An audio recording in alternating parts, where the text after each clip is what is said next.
بسم الله الرحمن الرحیم. به نام خداوند بی اندازه مهربان نهایت بارش.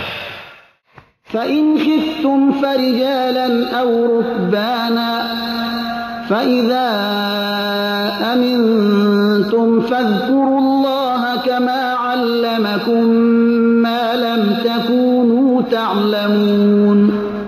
اگر از دشمنی ترسیدید پیاده یا سواره طوری که مساعد باشد نماز بخوانید، اما وقتی که ایمن شدید پس خداوند را به طریق ذکر کنید، یعنی نماز را به شیوهی بخوانید که به شما آموخته است، شیوهی که آن را پیش از این نمی‌دانستید.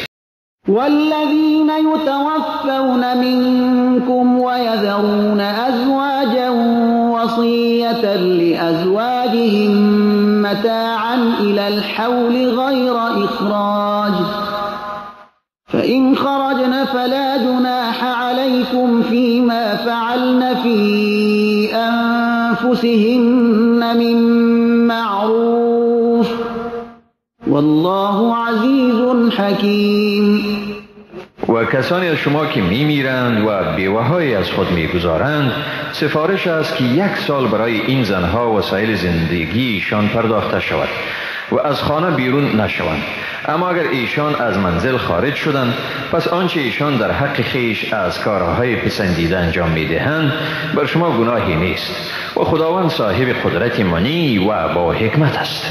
وللمطلقات متاع بالمعروف حقا على المتقین.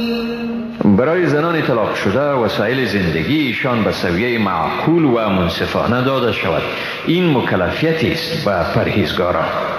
كذلك يبين الله لكم آياته لعلكم تعقلون. به این ترتیب خداوند برای شما احکام خود را بیان می کند تا باشد که شما بفهمید.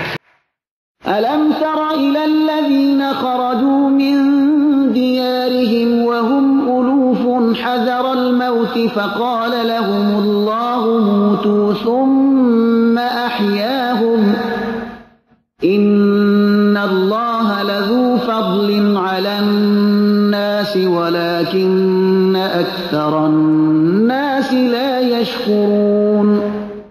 آیا به سوی کسانی ندیدی که از بیم مرگ از خانه‌های خود بیرون شدند و ایشان هزاران تن بودند؟ پس خداوند به ایشان گفت بمیرید و مردند، سپس خداوند ایشان را دوباره زنده گردانید.